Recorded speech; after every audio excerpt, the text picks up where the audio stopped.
축복하는 대로 이루어질 줄로 믿습니다.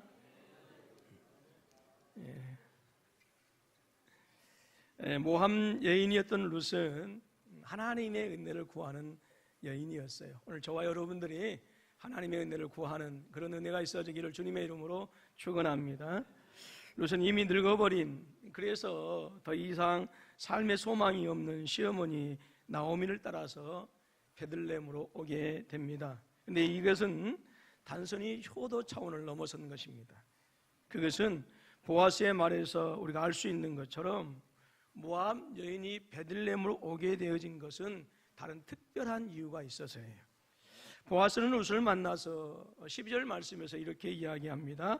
여호와께서 내가 행한 일에 보답하시기를 원하며 이스라엘의 하나님 여호와께서 그의 날개 아래에 보호를 받으러 온 내게 온전한 상 주시기를 원하노라 하는지라 했습니다. 룻이 자신의 고향 모압을 떠나서 베들레헴으로 온 것은 자신의 삶의 터전을 떠나는 것이었고, 그리고 정다운 친척과 그리고 지금까지 자기가 섬겼던 모압의 모든 신들에게서 떠나는 것을 의미합니다. 그리고 이러한 일련의 룻의 행동들은 말씀드렸던 것처럼 단순히 효도 차원이 아니라 하나님의 은혜의 영역 안에 들어감을 의미하는 거예요.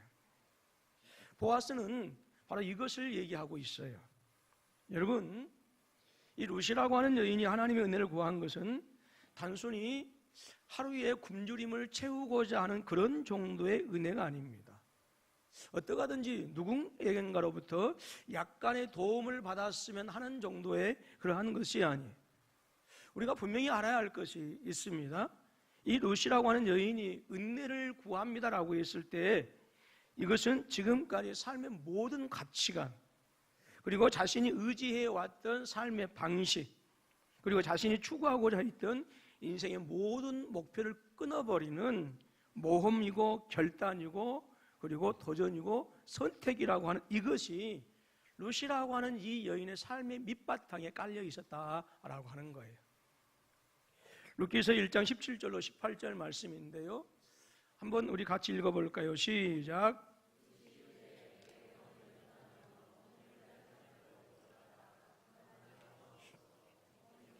가시는 곳에 나도 가고 어머니께서 머무시는 곳에서 나도 머물겠나이다. 어머니의 백성이 나의 백성이 되고 어머니 하나님이 나의 하나님이 되시리니 어머니께서 죽으시는 곳에서 나도 죽어 거기 묻힐 것이라. 만일 내가 죽는 일 외에 어머니를 떠나면 여호와께서 내게 벌을 내리시고 더 내리시기를 원하노라 하는지라. 그렇습니다. 하나님의 사람들이 이 땅에 살면서 하나님의 은혜를 구하고자 할 때에 우리의 호흡마저도 주님의 것인 것을 인정하고, 설령 세상의 평안과 세상의 위로가 내게 없을지라도 오직 예수뿐이네라고 할 수 있는 우리 삶의 진실한 고백이 있어져야 된다라고 하는 거예요. 세상적인 삶의 가치관, 지금까지 우리가 의지해왔던 세상적인 삶의 방식, 또 내가 추구하고자 했던 인생의 목표를 끊어버리는 그런 결단이 필요하고 도전이 있어야 하고 선택을 전제로 하는 그것이 바로 하나님께 은혜를 구한다라고 하는 것입니다. 이것이 전제로 되어지는 거예요. 그래서 하나님의 은혜를 구하는 이것은 도전이고 결단이고 선택이에요. 이것이 하나님의 날개 아래 깃들기를 원하는 성도가 하나님의 은혜를 구하는 바로 삶의 자세인 것입니다. 그리고 이것이 우리 주님께서 말씀하신 바로 심령이 가난한 성도의 모습이에요. 이렇게 은혜를 구하는 모압 여인 룻에게 하나님께서 베들레헴에서 가장 유력한 사람 보아스의 밭으로 인도해 주시고요, 그 밭에서 룻이 알지 못했던 죽은 남편의 친척이면서 장차 기업 물을 자 되는 보아스를 만나게 하시고, 오늘 본문에서는 이 보아스로부터 룻이 생각하지 못한 놀라운 은혜를 받게 되어집니다. 집을 나설 때는 그저 오늘 하루 한 끼만 때울 수 있다고 한다면, 하루 한 끼만 해결할 수 있다고 한다면 그런 마음이 있었지만, 집으로 돌아올 때는 자기가 생각한 것 이상으로 넉넉하고 풍족하게 채워져서 집으로 돌아오게 되어집니다.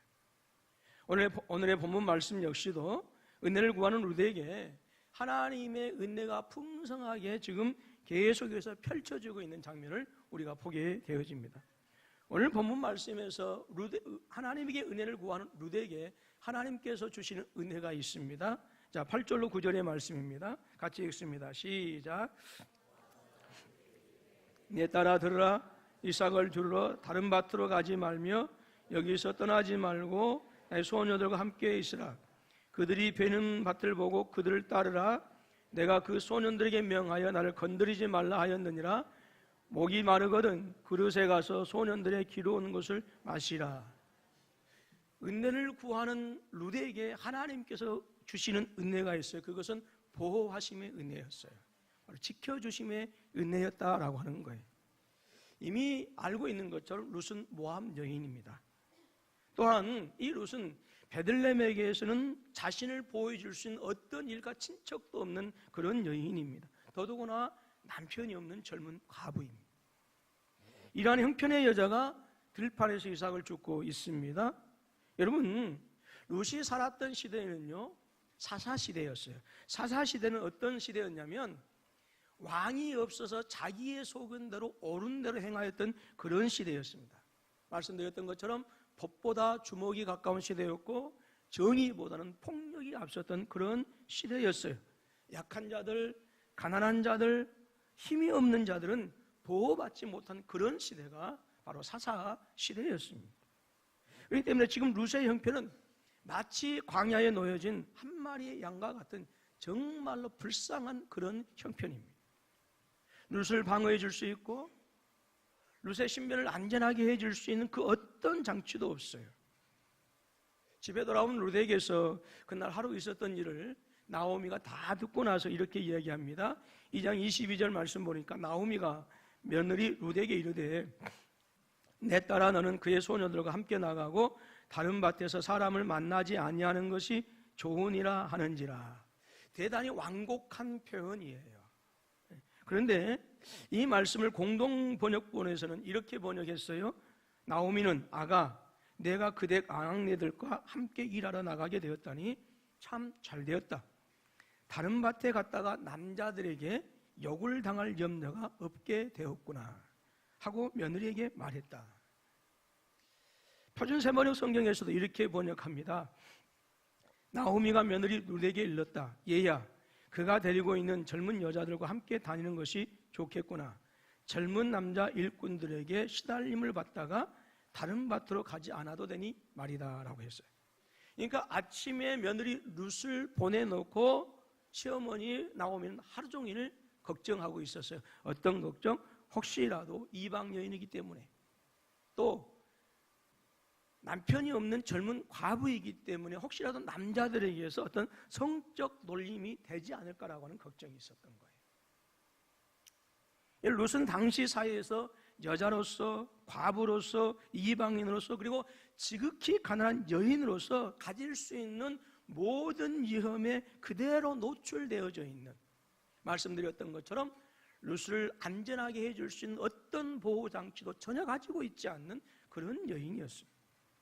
그런 룻에게 보아스는 이렇게 얘기합니다. 내 딸아 들으라 라고 하는 거예요. 보아스는 그의 힘과 재산 또는 영향력으로 의지할 것 없는 이 불쌍한 여인을 억누르려 하거나 또 억압하거나 강탈하는 모습을 이 보아스에게서는 전혀 찾아볼 수가 없습니다. 인색함이나 무례함으로 대하지 않습니다. 오히려 보아스는 룻을 한 여인으로 인격적으로 대하는 모습을 보게 되어집니다. 1장에서부터 우리가 룻을 대할 때에 계속해서 룻을 얘기할 때 그 앞에 수식어가 있어요. 붙어있는 수식어가 어떤 단어입니까? 모압이라고 하는 단어예요.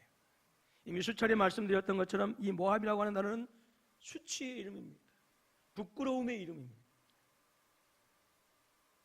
즉 저 여인이 누구냐라고 하는 이 보아스의 질문에 보아스의 밭에서 일하고 있던 젊은 사원은 그렇게 대답합니다.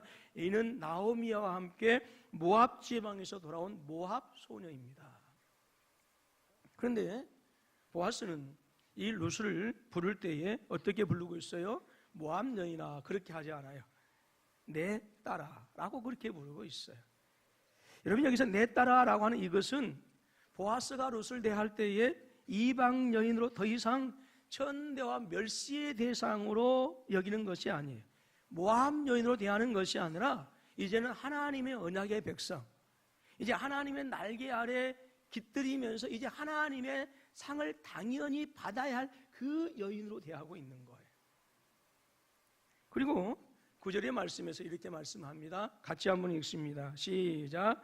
그들이 베는 밭을 보고 그들을 따르라. 내가 그 소년들에게 명하여 너를 건드리지 말라 하였느니라. 모리기 마르거든 그릇에 가서 소년들의 기러온 것을 마시라 했어요. 보아스는 자신의 힘과 능력으로 의지할 것이 없는 이 불쌍한 여인을 전혀 억압하거나 인색하게 대하지 않습니다. 그뿐만 아니라 혹시라도 있을 젊은 사람들로부터 어떤 성적인 희롱과 멸시와 조롱을 당하지 않도록 지금 루세 보호막이 되어주고 있어요. 그래서 젊은 사람들에게 너를 건드리지 말라 하였느니라 그랬어요. 이제 룻을 만약에 희롱한다거나 이제 룻을 멸시한다거나 이제 만약에 룻에게 성적 수치를 준다고 하는 그것은 어떤 결과를 낳아요? 이제는 보아스를 희롱하는 것이고 보아스를 조롱하는 것이고 보아스를 멸시하는 거예요. 이제 보아스는 룻을 위하여 싸우는 용사가 되었고 룻을 보호하는 전사가 되어졌던 거예요. 유력자라고 하는 말이 전사, 바로 힘이 센 자, 강한 자라고 하는 거예요. 그래서 누군가가 룻을 조롱한다면 보아스는 그 룻을 위해서 싸우는 전사가 되어지는 것이고 그 룻을 위하여 싸우는 용사가 되어졌다라고 하는 거예요. 시편 121편 3절로 8절의 말씀입니다. 우리 같이 함께 읽습니다. 시작.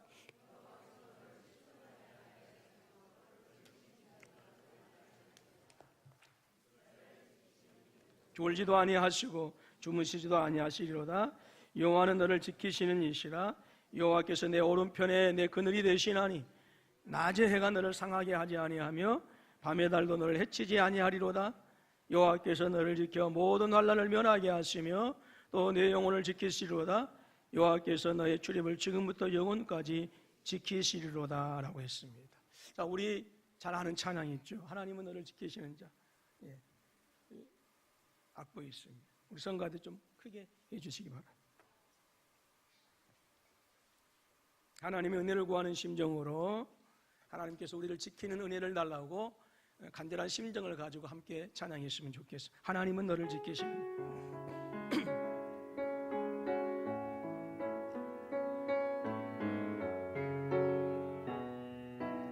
하나님은 너를 지키시는 자.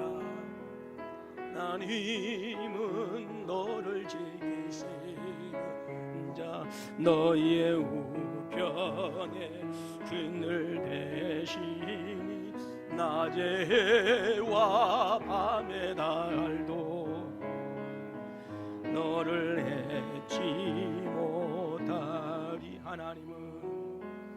하나님은 너를 지키시는 자.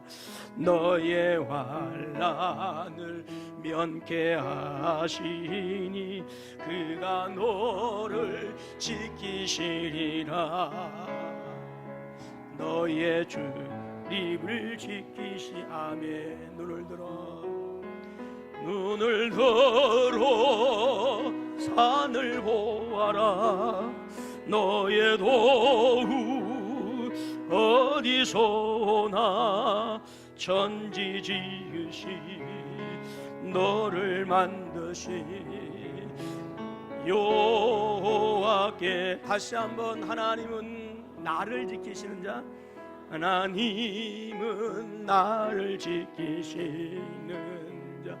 나의 우편에 그늘 대시니 낮의 해와 밤의 달도 나를 해치 못. 하나님은 너를 지키시는 자. 하나님은 너를 지키시는 자. 너의 환난을 면케 그가 너를 지키시리라. 너의 출입을 지키시. 아멘. 눈을 들어 자녀들 보아라. 너의 도움 어디서나 천지 지으신 너를 만드신 여호와께로다.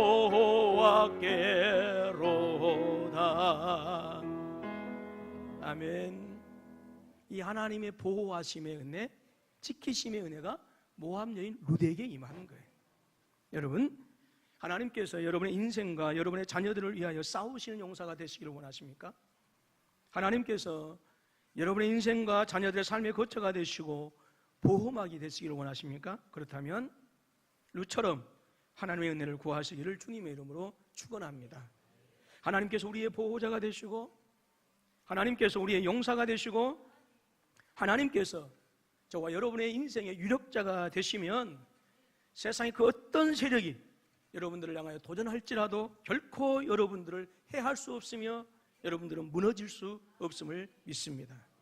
민수기 23장 23절에서 말씀합니다. 야곱을 해할 점술이 없고 이스라엘을 해할 복술이 없도다 라고 했어요. 왜요? 하나님께서 지키시기 때문에, 하나님께서 보호하시기 때문에 그렇습니다. 여러분, 우리 인생이 세상에 나오는 그 순간부터 오늘 우리 모든 인생들은 마치 광야에 내던져진 것과 같은 그런 삶을 살아야 합니다.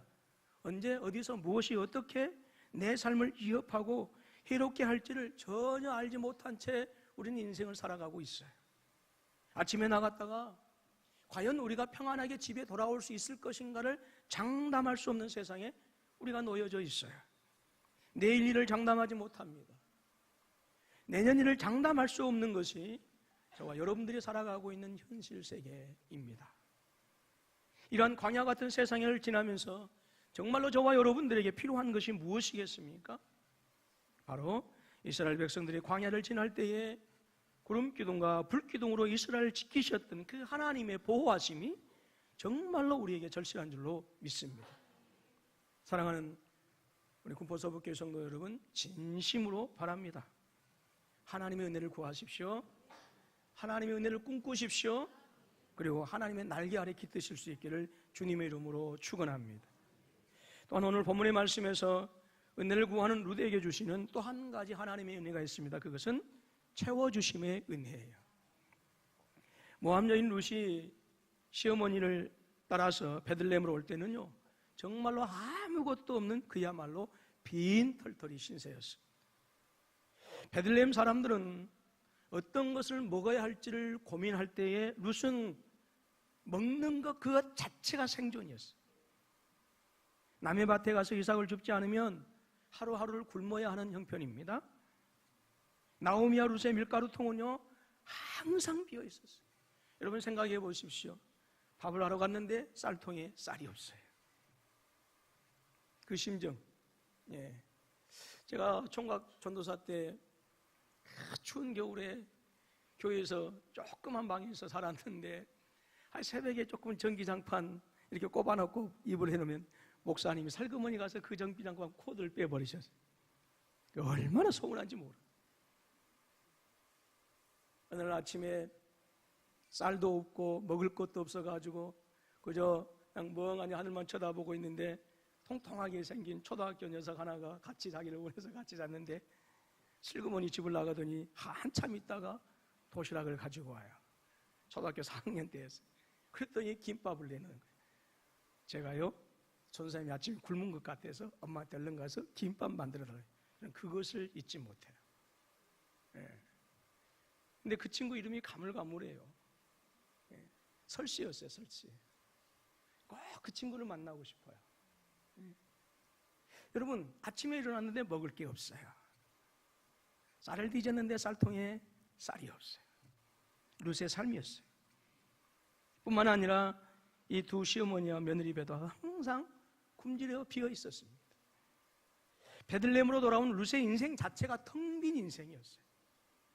그런데 베들레헴의 유력자 보아스를 만납니다.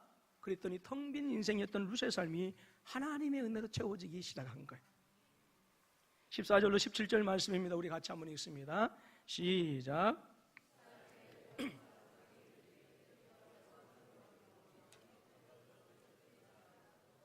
룻이 곡식 베는 자 곁에 앉으니 그가 볶은 곡식을 주매 룻이 배불리 먹고 남았더라. 룻이 이삭을 주우러 일어날 때에 보아스가 자기 소년들에게 명령하이르되 그에게 곡식 단 사이에서 줍게 하고 책망하지 말며 또 그를 위하여 곡식 다발에서 조금씩 뽑아버려서 그에게 줍게 하고 꾸짖지 말라 하니라.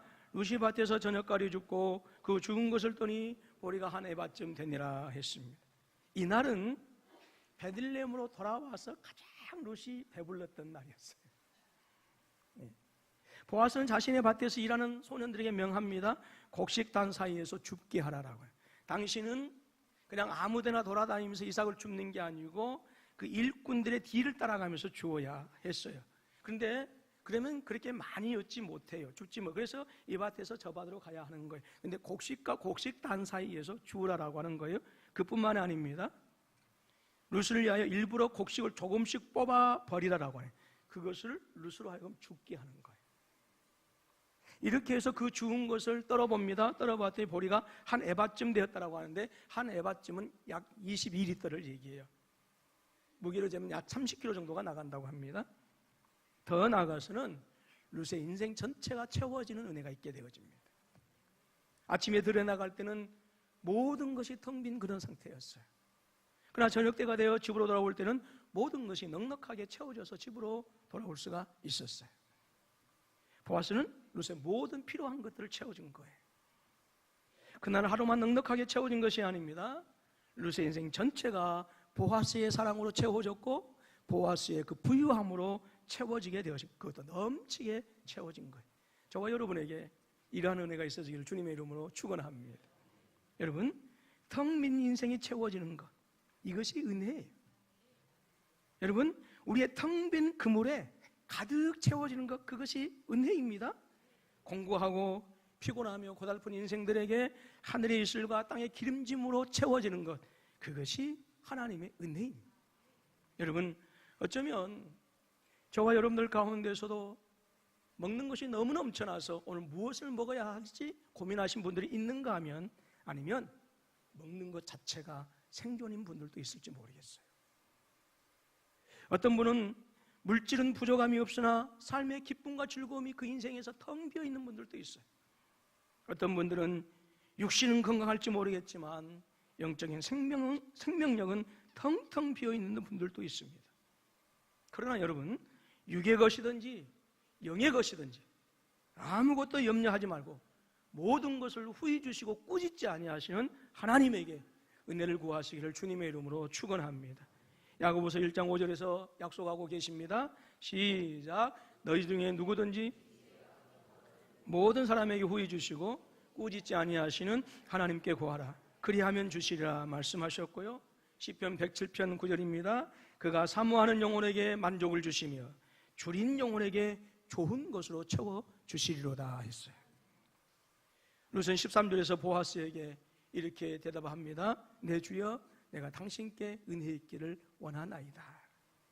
이 간절함이 저와 여러분에게 있어지기를 주님의 이름으로 축원합니다. 여러분, 우리 하나님은 어떤 하나님이셔요? 채워주시는 하나님이셔요. 채워주시되 좋은 것으로, 좋은 것을 주시되 넘치도록 채워주신 분이 저와 여러분의 하나님이십니다. 여러분, 우리 하나님은 약한 나로 강하게 채워주십니다. 가난한 자를 부하게 채워주시는 분이 저와 여러분의 하나님이십니다. 눈먼 나로 하여금 볼 수 있도록 당신의 생명의 빛으로 우리에게 채워주시는 분이 우리의 하나님 아버지 되십니다. 무엇보다도 저와 여러분들에게는 하나님의 생명으로 채워주셨어요. 하나님은 저와 여러분들에게 당신의 아름다운 것들로 채워주시기 위해서 하나밖에 없는 독생하신 영원하신 아들마저도 아낌없이 오늘 저와 여러분들에게 내어주셨어요. 로마서 8장 32절 말씀인데요, 같이 함께 힘차게 읽습니다. 시작.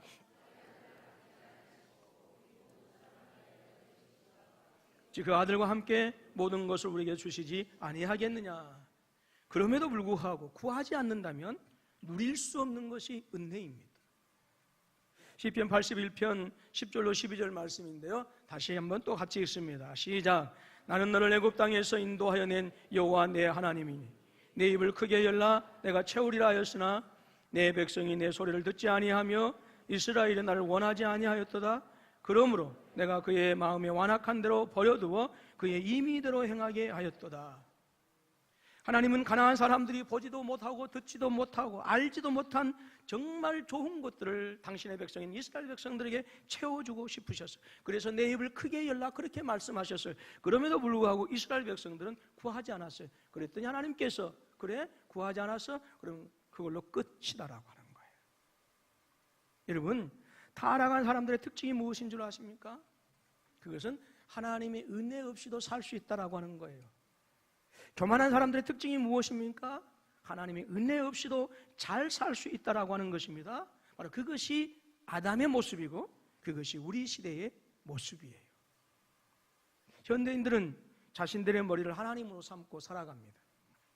그런데 이런 현대인들에게 찾아온 불청객이 있습니다. 무엇입니까? 고독, 번민, 절망, 무기력입니다. 이 때문에 현대인들의 머리는 너무 복잡하게 얽혀버리고 말았어요. 그래서 많은 사람들이 정신과 의사를 찾는 일이 빈번해졌습니다. 그 이유는 터질 것 같은 머리 때문이라고 하는 거예요. 정신의학 용어로 말하면 슈링크라고 하는데 이 슈링크 하기 위해서 정신병원을 찾는다라고 하는 거예요. 이 슈링크라고 하는 말은 오그라들다, 줄이다 또는 비운다라고 하는 뜻을 가지고 있습니다. 그래서 이 정신과 병원을 왜 찾느냐 그랬더니 머리를 좁히기 위해서, 머리를 비우기 위해서 찾는다라고 하는 거예요. 이 슈링크라고 하는 말은 남미 페루에 살고 있는 지바로라고 하는 종족이 여러 가지 약품을 사용해서 죽은 사람의 두개골을 줄이는 그 기술을 가지고 있었다고 그래요. 그래서 사람들은 그것을 가리켜서 헤드 슈링크라고 그렇게 얘기했어요. 근데 이것이 정신적인 용어로 사용되어져 있어요. 현대에 살고 있는 잘난 사람들의 머리는 복잡해지고 고민거리고, 그래서 고민거리로 비대해지면서 터질 것 같은 그 현대인들의 머리를 비워주는데 그것을 줄여서 뭐라고 하느냐면 슈링크라고 그래요. 그래서 정신과 의사를 뭐라고 하냐면 영어로 헤드 슈링커라고 합니다. 헤드 슈링크. 말 그대로 한다고 한다면 정신과 의사들은 골 비워주는 사람, 골 비운 사람 만든 사람이 정신과 의사예요. 골이 꽉 찬 사람에게 가서 골을 비워달라고 하고 있으니까 그 사람들이 무슨 방법으로 꽉 찬 골을 비워줄 수 있겠습니까? 그저 약만 처분해 줄 뿐이죠. 그야말로 골빈 사람이 되려면 한 번에 완벽하게 할 수 있고 재발을 방지할 수 있는 처방까지 내릴 수 있는 바로 오직 예수뿐이네라고 하는 그 은혜의 보좌 앞으로 나아가는 길밖에 없다라고 하는 거예요. 삶의 무기력, 삶의 고독과 번민, 삶의 절망에서 벗어날 수 있는 방법은 단 한 가지입니다. 우리 예수밖에 없어요. 하나님 은혜밖에 없어요. 사랑하는 우리 군포사부교회 성도 여러분, 구원은요 하나님의 무조건적인 은혜예요. 그래서 이 은혜를 불가항력적 은혜라고 그래요. 도저히 항거할 수 없는 은혜, 무조건 받아야 돼요. 그러나 인도하심의 은혜, 만남의 은혜, 지키시고 보호하심의 은혜, 충만하게 채워주시는 은혜는 구하는 성도에게 주시는 거예요. 주의 은혜를 꿈꾸는 성도들에게 주시는 것이고요, 주의 날개 아래 깃들기를 원하는 사모하는 성도들만이 누릴 수 있는 특권이, 여러분, 하나님의 은혜의 깊이는 세상에 그 어느 누구도 다 헤아릴 수가 없어요. 하나님의 은혜의 넓이와 길이와 높이와 깊이는 무한하고 다함이 없어요. 하나님의 은혜는 결코 부족함이 없습니다. 하나님의 은혜는 결코 차별이 없어요. 여러분, 우리는 주의 은혜가 아니면 잠시라도 설 수 없는 존재들이에요. 주의 은혜가 아니면 잠시라도 설 수 없는 존재. 그렇기 때문에 저와 여러분들 이 땅에 살면서 끊임없이 하나님께서 나를 인도해달라고, 은혜를 구해달라고, 하나님께서 나로 하여금 세상의 유력자를 만나고 우리의 영원한 유력자 되시는 예수님을 만날 수 있도록 그렇게 은혜를 구해야 돼요. 이 땅에 사는 날 동안 하나님의 보호하심과 지켜주심의 은혜를 구해야 하고, 이 땅에서 뿐만 아니라 저 영원한 천국의 것들이 이 땅에 사는 날 동안 풍성하게 채워질 수 있도록 내 텅 빈 인생, 그 텅 빈 그늘에 하나님의 은혜로 충만하게 채워질 수 있도록 끊임없이 은혜를 구하면서 살아야 되는 거예요. 여러분, 하나님의 은혜를 구하실 수 있기를 주님의 이름으로 축원합니다. 자, 저도 돌아보면서 함께 인사합니다. 하나님의 은혜를 구하십시오. 하나님의 은혜를 꿈꾸십시오. 주의 날개 아래 깃드십시오. 예, 반드시 여러분의 삶에서 하나님의 인도하심의 역사, 만남의 은혜, 또 하나님의 지키심의 은혜, 풍성케 하시는 채워주심의 은혜가 여러분에 넘치게 될 줄로 믿습니다.